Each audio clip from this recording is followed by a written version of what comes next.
So I'm proposing a study to see the impact that gamification has on teaching college students to learn how to program.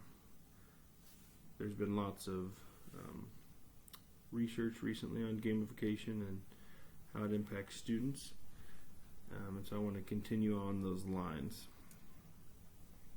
Firstly, it's important to understand what exactly gamification is. Gamification typically refers to adding gameplay elements into a course curriculum. And gameplay elements are things like leaderboards, narratives, achievements, just different types of things that you typically find in a game.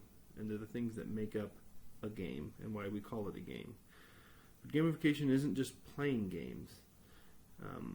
Just because you add a game as part of a curriculum doesn't mean you're gamifying a course. Gamification is actually turning your learning into a game-like experience. So what do we know about gamification right now? Well, so far the research does have promising results. Lots of studies have shown that student satisfaction is increased when gameplay elements are added to a course. Engagement is increased, and students generally think that the learning is more fun. But what we haven't seen a lot of research on is whether student performance is increased, or at least increased in a significant enough manner to warrant taking large chunks of curriculum and trying to gamify them. There is also very little research that involves very sterile, controlled experience using blind or randomized studies, because it's tough to do in a K-12 environment. It's hard. You can't just run through schools, pick out random students, and throw them in some other course. It just doesn't work that way. So because of that, research is still needed in the field. But we do know most people tend to enjoy games, be it games with their family like board games or stuff at night, or whether they're playing on their phone, or whether they're hardcore gamers playing on consoles. Most people tend to enjoy games.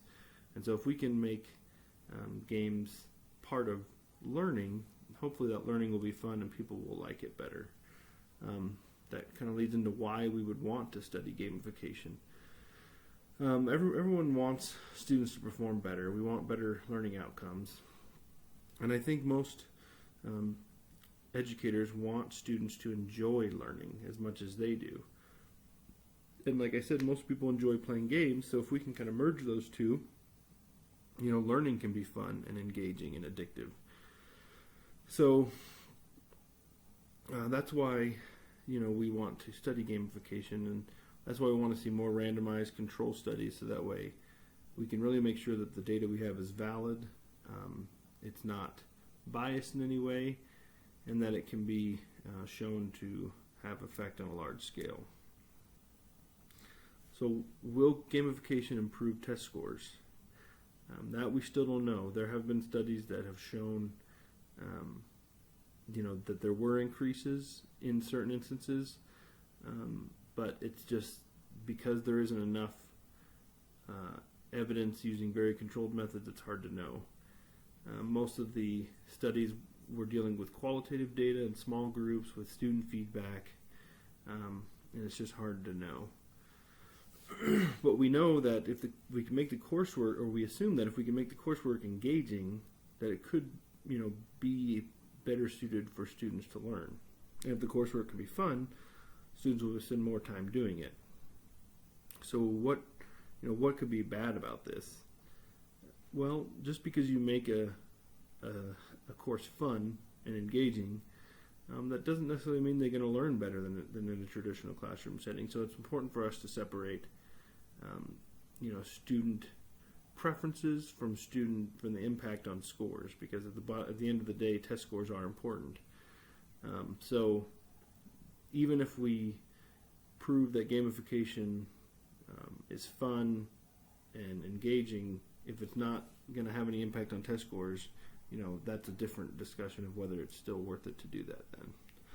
So with this study, we're going to use stratified criterion sampling. We're going to choose to do 3 different colleges in 3 different states in 3 different regions, because we want to separate those groups to avoid any any bias or any sampling errors that could occur if we get all students in one state or all students in one region.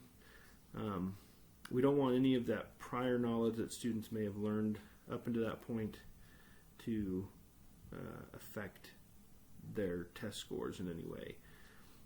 Still, though, we would be, even though we're getting the good thing is because we're working with colleges, we will still have students, from around the country, but most students or most colleges have a high percentage of students from their home state, so most will be from those states that they're in. But we just want to spread these colleges out among the country to get a very diverse group of students. But we have to use stratified sampling because it's just impractical to try and hand select students from all over the country and try and stick them in the same class.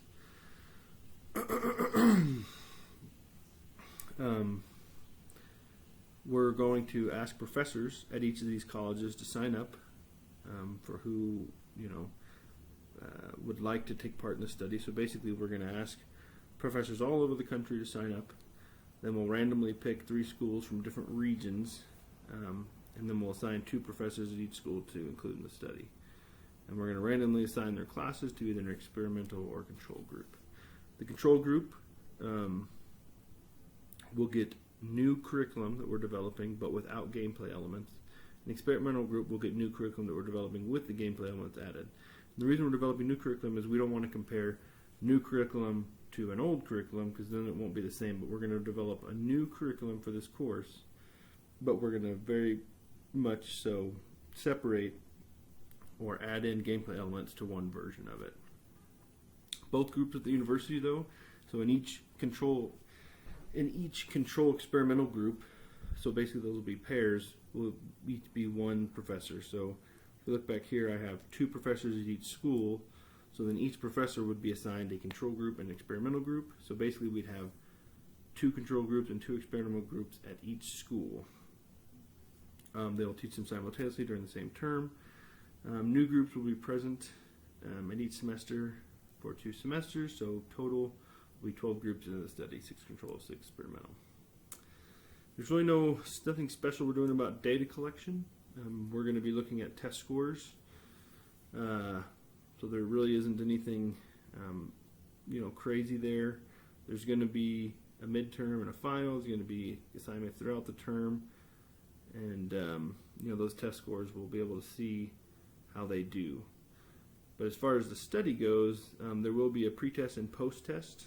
So all students will get a pretest, they'll go through the class, and they'll get a post-test. And the reason we want to do that is we want to account for these grade improvements. So with just the normal scores we see from the classes, of course we'll be able to see, this class did better than that class, but the pretest and post-test will tell us whether there was actually improvement and how much, and make sure it wasn't just that class was better for whatever reason, apart from the experimental factors.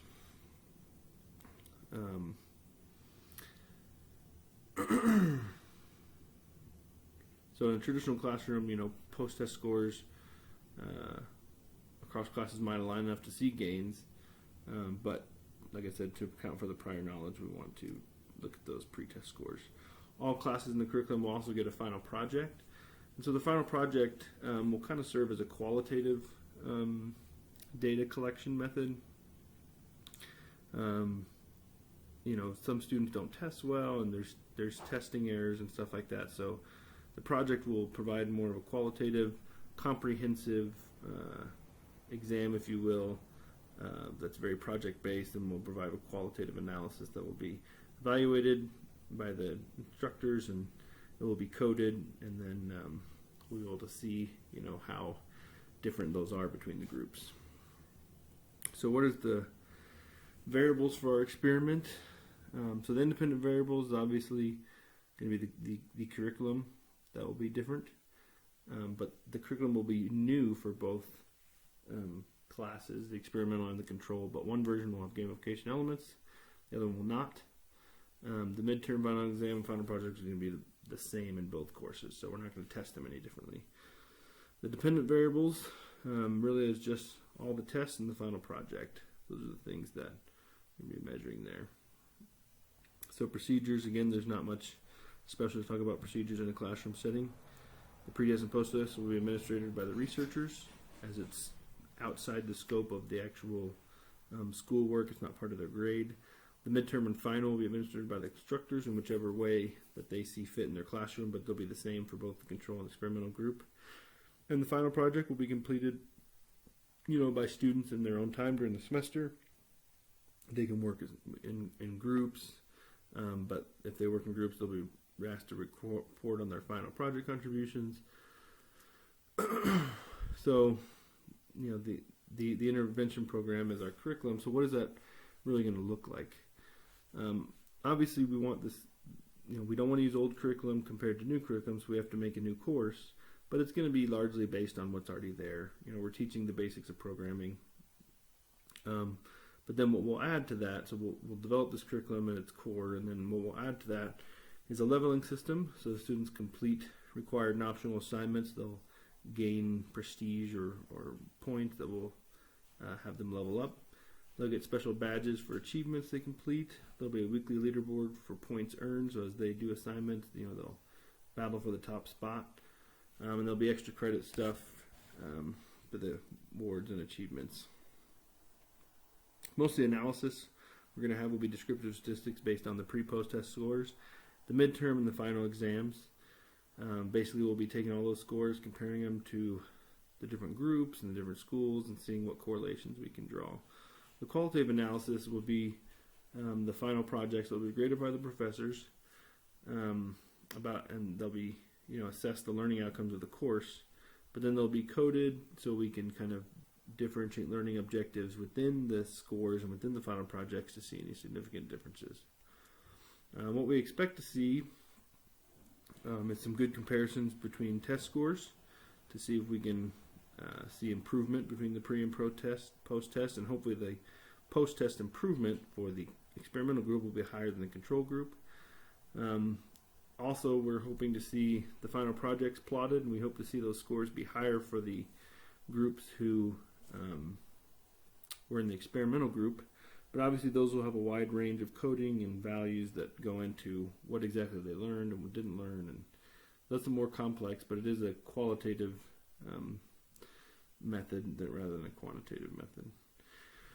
So some things we have to watch out for is, because we're using stratified criterion sampling, there's always a risk that our sample will not actually accurately represent everyone or every school or every type of curriculum.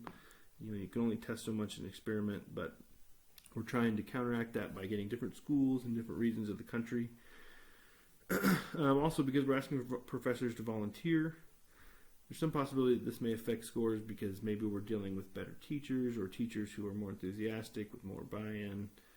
They might treat their classes differently, so there is some risk there, but you kind of have to do with what we can do. Really what we want to do, though, from this study is to improve test scores. That's the goal. I think, gamification has already been proven to improve students' view of the class and engagement and stuff, but if the scores don't improve, it may not be worth it. So we really want to improve those test scores. We think they'll improve, but we're not sure by how much.